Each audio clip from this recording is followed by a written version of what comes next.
Monstruos del Pérmico, los últimos reyes antes de la extinción documental. Hace más de 252 millones de años, la Tierra entró en el periodo más oscuro de la historia de la vida. El océano, una vez rebosante de criaturas, de repente se volvió mortalmente silencioso.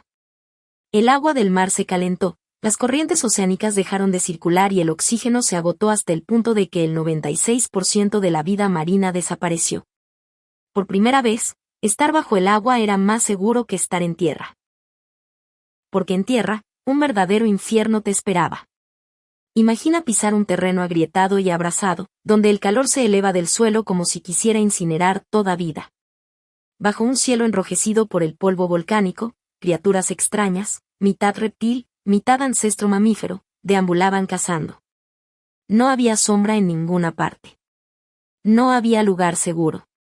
Y aquí, en medio de ese momento caótico, los primeros depredadores de sangre caliente comenzaron a dominar el planeta. Mientras la superficie terrestre se transformaba en un gigantesco horno, los ecosistemas se volcaron por completo. Muchas especies se extinguieron, pero un grupo de criaturas se alzó con más poder que nunca, los terápsidos, ancestros lejanos de los mamíferos. Estos no eran lagartos lentos. Eran máquinas de caza de sangre caliente que operaban eficientemente en un entorno donde la mayoría de las otras criaturas luchaban por sobrevivir. En esa tierra abrasada, se formó un imperio de asesinos sedientos de sangre. A continuación, los gobernantes absolutos del mundo del Pérmico tardío. Con casi 4 metros de largo y un cuerpo robusto como una armadura viviente, Titanoponeus era una prueba clara de que en el Pérmico, la fuerza nunca venía sola. Su cráneo era grueso como una roca, y sus músculos mandibulares eran lo suficientemente fuertes como para romper los huesos de criaturas acorazadas. Pero lo que hizo legendaria a esta especie no fue solo su fuerza de mordida, sino su velocidad. Basándose en la estructura de sus extremidades y las inserciones musculares, muchos paleontólogos creen que podía correr tan rápido como los mamíferos depredadores modernos, como los lobos. En un mundo donde las temperaturas del suelo podían superar los 60 grados centígrados, Titanoponeus seguía operando con eficiencia gracias a una fisiología que se inclinaba hacia la endotermia, es decir, retenía calor y mantenía una energía estable, sin depender demasiado de las temperaturas ambientales como los reptiles. Intenta imaginarte viviendo a finales del Pérmico, escondido detrás de una roca para escapar del calor abrasador. Si Titanoponeus te veía, tus posibilidades de supervivencia eran casi nulas. Era lo suficientemente rápido para perseguirte, lo suficientemente fuerte para derribarte y lo suficientemente resistente para nunca rendirse. De unos 3 metros de largo, pero con un cráneo de casi 1 metro de longitud, Inostrancevia era un símbolo de sofisticación entre los depredadores antiguos. Su par de caninos largos, precursores de los posteriores dientes de sable, estaban optimizados para perforar la carne y causar un sangrado rápido. No eran extremadamente duraderos, pero sí afilados y delgados, ideales para atacar áreas blandas. Curiosamente, Inostrancevia no era un reptil, era un gorgonópsido, una rama de los terápsidos que evolucionó más cerca de los mamíferos que de los dinosaurios. En otras palabras, esta bestia y nosotros compartimos un ancestro lejano, lo que hace que cada encuentro imaginado con esta criatura sea aún más escalofriante. Estás mirando a la sombra primigenia de la humanidad misma, pero torcida hacia la agresión y la brutalidad multiplicada. Mucha evidencia sugiere que Inostrancevia era un cazador estratégico, con un cuerpo flexible, buena velocidad y, notablemente, la capacidad de operar a diversas temperaturas. Algunas teorías sugieren que podían mantener niveles de energía más altos que la mayoría de las otras especies de esa época, acercándose a las características de animales parcialmente de sangre caliente. En el período Pérmico, solo escuchar los pasos de Inostrancevia era suficiente para que todas las criaturas huyeran. Si Inostrancevia representaba la sofisticación, entonces Rubia era la encarnación de la pura brutalidad. De unos 3 metros de largo y con un cráneo grueso y poderoso, esta especie poseía una de las mordidas más fuertes entre los gorgonópsidos. Sus grandes músculos mandibulares y un cuello corto pero robusto le permitían aplastar los huesos de sus presas, algo que no muchos depredadores de esa era podían hacer. Webbeggia no era tan rápida como Titanoponeus ni tan sofisticada como Inostrancevia, pero compensaba con un temperamento agresivo y una resistencia increíble. Una vez que atrapaba a su presa, la posibilidad de escape era casi cero.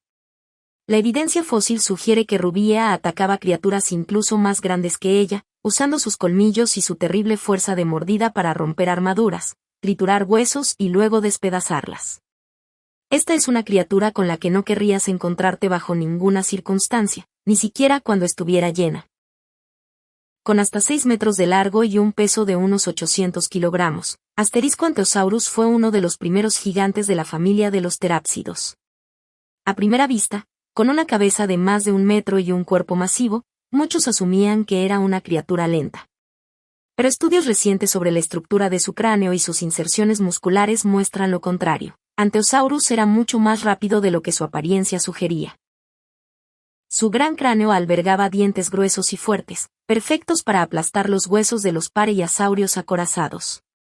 Un poderoso sistema de músculos cervicales le permitía balancear la cabeza como un martillo de guerra, asestando mordiscos extremadamente peligrosos. Imagina una bestia de casi 1 tonelada cargando hacia ti con una velocidad inesperada. No era solo un tanque, era un tanque que podía perseguirte. En el mundo pérmico, eso era suficiente para hacer temblar a todas las criaturas. Lycaenops medía solo unos 3 metros, mucho más pequeño que Ankylosaurus o Rubia, pero esta compacidad lo ayudó a convertirse en un depredador táctico. Su cuerpo esbelto, sus extremidades equilibradas y su cráneo afilado le permitían moverse con rapidez, atacando los puntos débiles de sus presas con precisión. Muchos investigadores creen que Lycaenops podría haber sido nocturno, cuando las temperaturas eran menos extremas. Esto es plausible porque las estructuras de sus ojos y cráneo sugieren buenas capacidades de navegación en poca luz. Y si es cierto, eso también significa que, en el periodo pérmico, ni siquiera la oscuridad era un refugio seguro. Glycenops no era el más fuerte ni el más grande, pero era la prueba de que la astucia, la estrategia y la adaptabilidad siempre tienen un lugar en la naturaleza. El mundo del Pérmico tardío fue un periodo en el que la naturaleza parecía favorecer a los depredadores. Desde la máquina de velocidad Titanoponeus y el de dientes de sable Inostrancevia, hasta la brutal Rubia y el colosal Ankylosaurus, estaban en la cima de la cadena alimenticia, dominando la Tierra durante millones de años. Pero ese poder no duraría para siempre. La Tierra guardaba muchos otros secretos, criaturas no depredadoras que sobrevivían con estrategias completamente diferentes.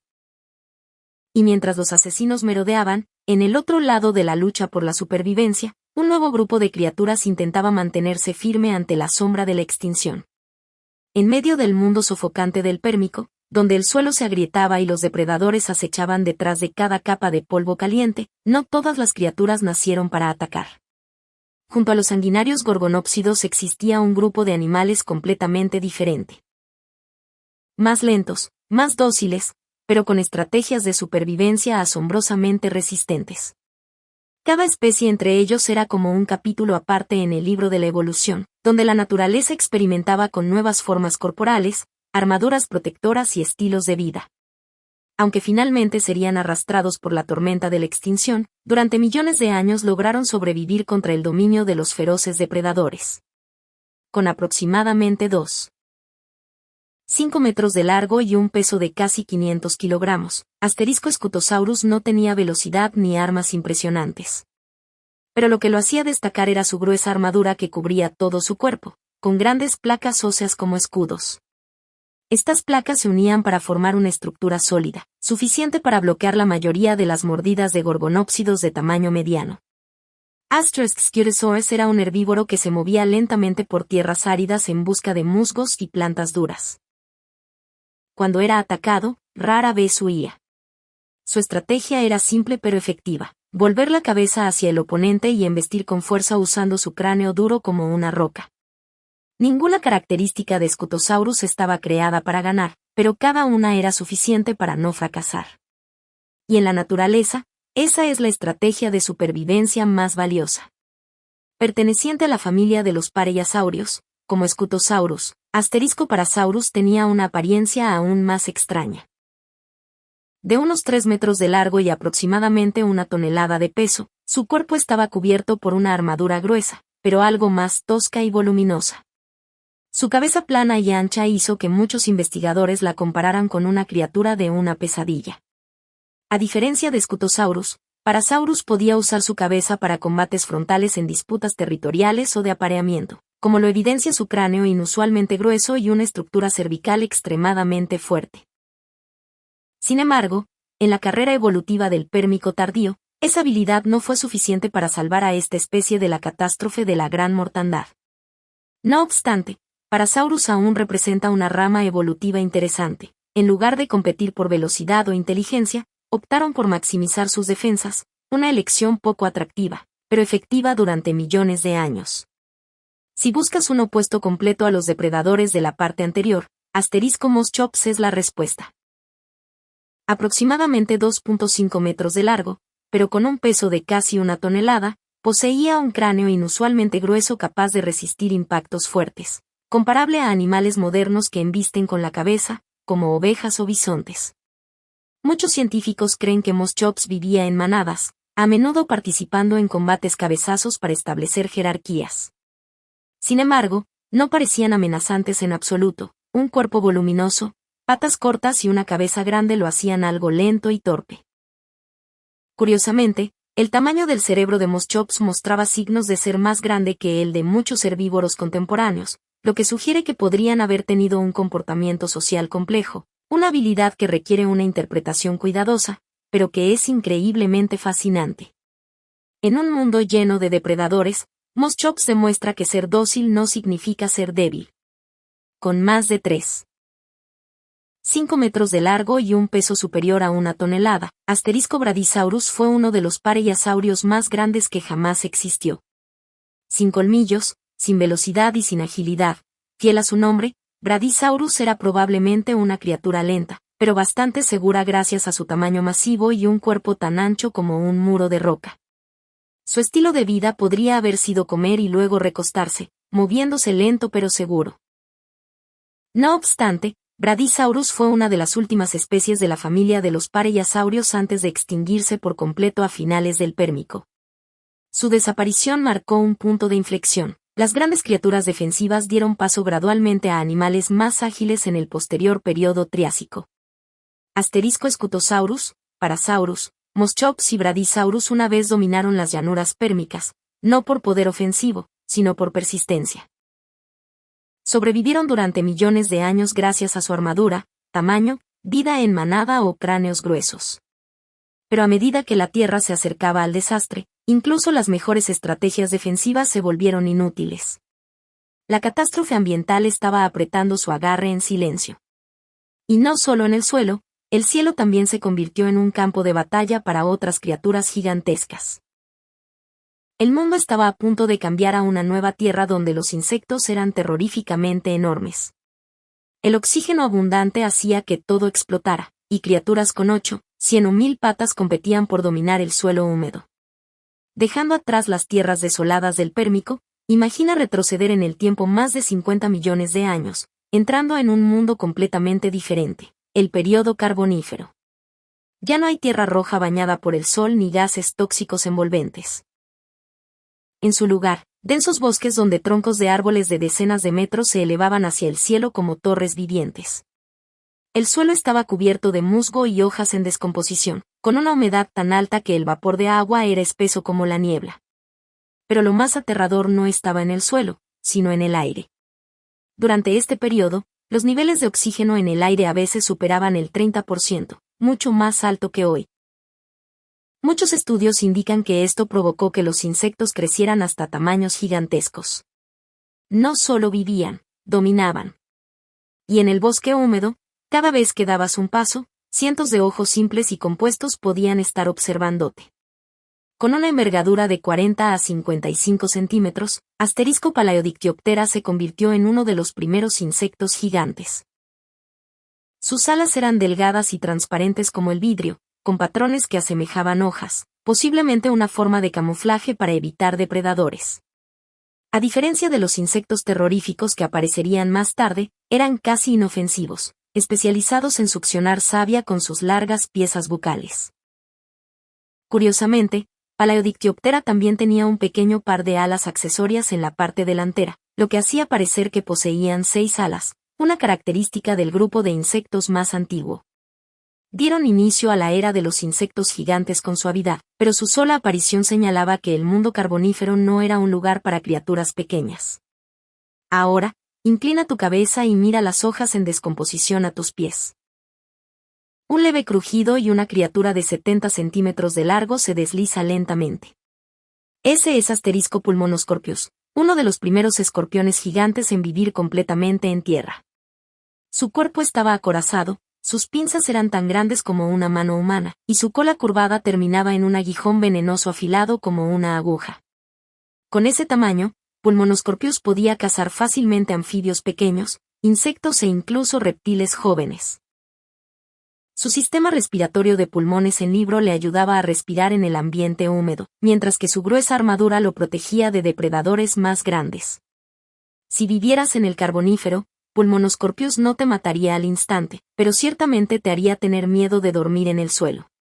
Mientras el suelo pertenecía a los escorpiones y milpies gigantes, el cielo estaba controlado por otro, Meganeura, una libélula gigante con una envergadura de unos 70 cm. Imagina una criatura tan grande como un cuervo, pero más rápida que cualquier ave moderna. Sus enormes ojos compuestos proporcionaban una visión de casi 360 grados, permitiéndole detectar el movimiento más mínimo. Sus alas eran largas, delgadas, pero increíblemente flexibles, suficientes para que Meganeura cambiara de dirección en un parpadeo.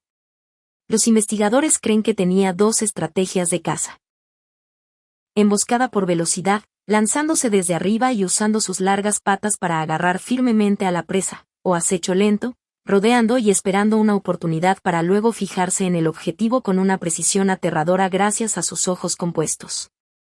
Esto no era solo un insecto, era un raptor de una época anterior incluso a la existencia de las aves.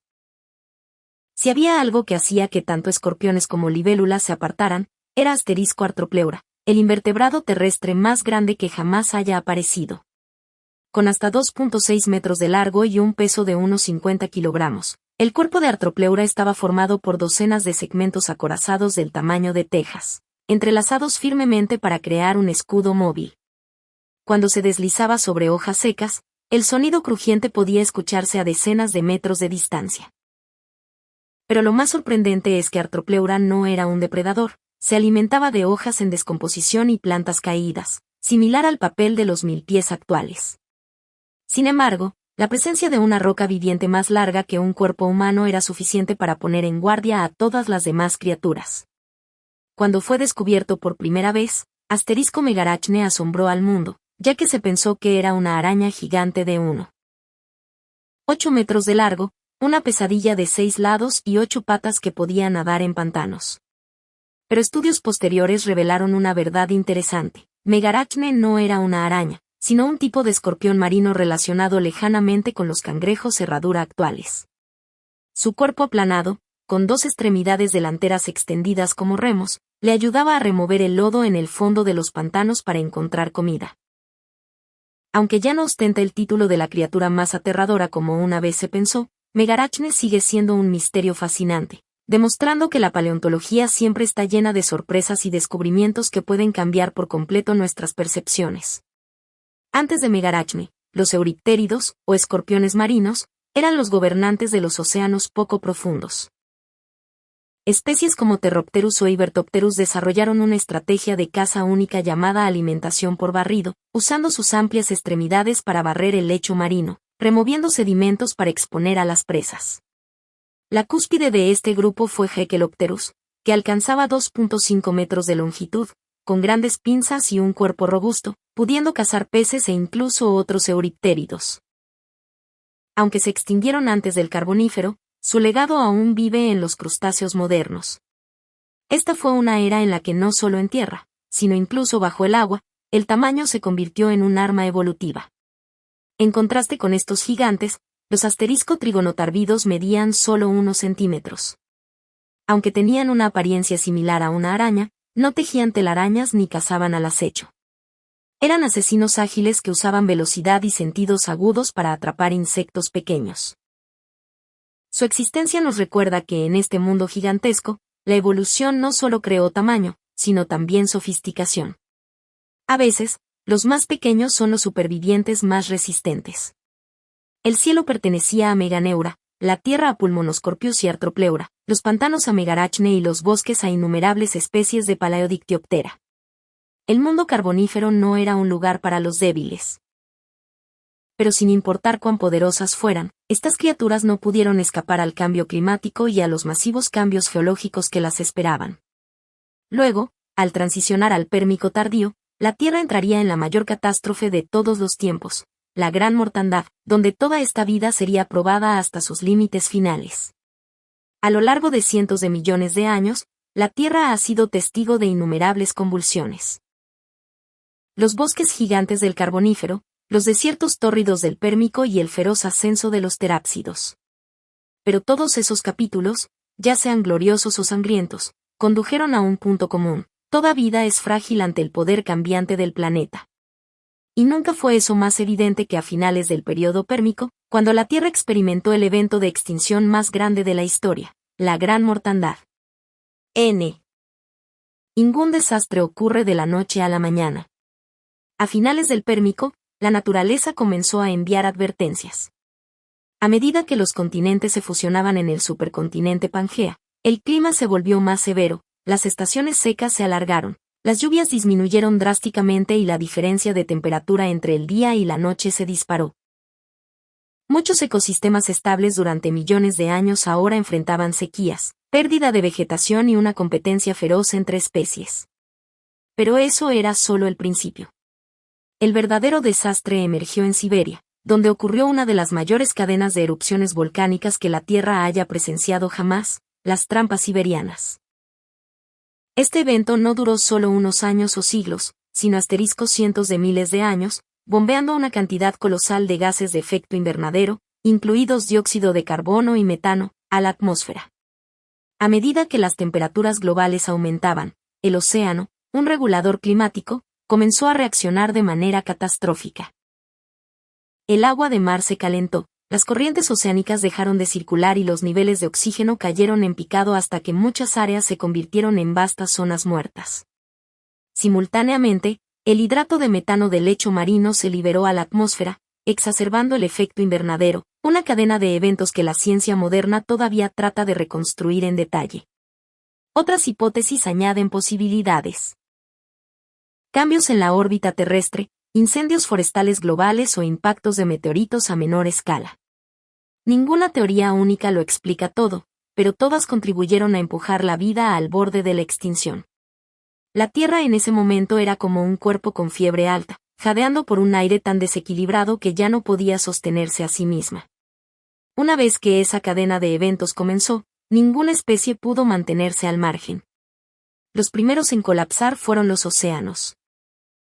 Las tasas de extinción marina alcanzaron entre el 90 y el 96%, una cifra espantosa sin precedentes para cualquier periodo. Los corales desaparecieron casi por completo, los peces primitivos se extinguieron en masa y los artrópodos marinos que una vez dominaron se desvanecieron en un tiempo geológicamente corto. Los ecosistemas marinos se hicieron añicos desde sus cimientos, como quitar todos los pilares de un edificio masivo. En tierra, la situación no era mejor. Las plantas se marchitaron por el clima cálido y seco, el suelo se erosionó y las cadenas alimentarias se rompieron. Los herbívoros como Scutosaurus, Brachiosaurus y Parasaurus, otrora fortalezas vivientes, ahora no tenían alimento. Los depredadores, sin importar cuán poderosos fueran, no podían sobrevivir cuando sus presas desaparecían. Los superdepredadores como Inostrancevia, Rubia, Titanoponeus y Lycaenops fueron borrados por completo. Según muchos estudios, el 70% de la vida terrestre desapareció. Ya no era un simple evento de extinción, sino un asterisco colapso completo de los ecosistemas. Los árboles no podían crecer, la hierba no podía crecer, la tierra estaba erosionada y el aire se volvió tóxico. La Tierra en ese momento se parecía a un planeta extraño, estéril, abrasador, silencioso y casi desprovisto de verde. Pero incluso en su estado más trágico, la vida nunca desapareció por completo. Después de cientos de miles, incluso millones de años de caos, el clima comenzó gradualmente a estabilizarse. La lluvia regresó y las plantas comenzaron a crecer en las tierras que alguna vez estuvieron calcinadas. Pequeños grupos de organismos, aparentemente insignificantes, fueron precisamente los primeros individuos en aprovechar esta oportunidad. Entre ellos, los más destacados fueron los primitivos asterisco-arcosaurios, animales con una postura erguida, esqueletos más ligeros y mejor resistencia al calor que las viejas familias de terápsidos. Inicialmente, eran meras criaturas diminutas que vivían de manera discreta en la base de la cadena alimenticia. Pero después de la gran extinción, cuando el mundo volvió al equilibrio, los arcosaurios comenzaron a ocupar los puestos que una vez tuvieron los poderosos terápsidos. Y de esta rama de arcosaurios, con el tiempo, surgiría un nuevo grupo de organismos, los asterisco-dinosaurios. No solo los dinosaurios, sino también los pterosaurios, reptiles voladores, y los ancestros de los cocodrilos prosperaron durante ese periodo de recuperación. La muerte de la antigua generación dominante fue precisamente la condición para que la nueva generación se alzara. Tal es la naturaleza paradójica pero hermosa de la naturaleza. La mayor destrucción creó los cimientos para las gloriosas eras por venir. La gran mortandad no fue simplemente el fin de una era. Es un recordatorio de que la vida siempre depende del frágil equilibrio del entorno. Un leve cambio en el clima, una serie de erupciones continuas o una disrupción en el océano, y un ecosistema colosal que evolucionó durante cientos de millones de años puede colapsar. Pero al mismo tiempo, también cuenta otra historia. La vida es mucho más resistente de lo que imaginamos. Incluso después de que el 90% fuera aniquilado, la Tierra aún dio la bienvenida al período Triásico, donde organismos completamente nuevos subieron al escenario, allanando el camino para la era de los dinosaurios, luego la de los mamíferos y, finalmente, la de los humanos. Sin la gran mortandad, quizás nosotros no existiríamos. Destrucción, renacimiento, evolución. Ese es el ciclo que este planeta ha repetido innumerables veces. Si este viaje a través del tiempo, desde los monstruos del Pérmico hasta el abismo de la extinción, te ha dejado con la mente dando vueltas, hay mucho más por explorar. En Jurassic Files, nos especializamos en desenterrar estas historias épicas de reinos perdidos y criaturas imposibles. Suscríbete al canal y activa la campanita de notificaciones, porque cada semana subimos un nuevo documental que profundiza en otro capítulo olvidado de la prehistoria. ¿Te gustaría saber cómo los pequeños supervivientes del Pérmico dieron origen a los dinosaurios? ¿O cómo los insectos gigantes del Carbonífero finalmente encontraron su fin? Todo eso y más está por venir. Si este video te hizo apreciar la increíble resiliencia de la vida, compártelo con otros curiosos. Ayúdanos a hacer crecer esta comunidad de amantes de la paleontología y los misterios de la Tierra. Déjanos en los comentarios cuál de estas criaturas pérmicas te pareció la más fascinante o aterradora, y si quieres que hagamos un video dedicado específicamente a los monstruos del Carbonífero. Tu interacción es lo que nos impulsa a seguir investigando y creando contenido de valor. Y recuerda, cada like, cada suscripción y cada comentario no solo apoyan al canal, sino que también nos dicen qué historias quieres escuchar a continuación. Gracias por acompañarnos en este viaje a los últimos días de los verdaderos reyes antes del cataclismo. En Jurassic Files, seguiremos abriendo los archivos del planeta. Hasta la próxima exploración.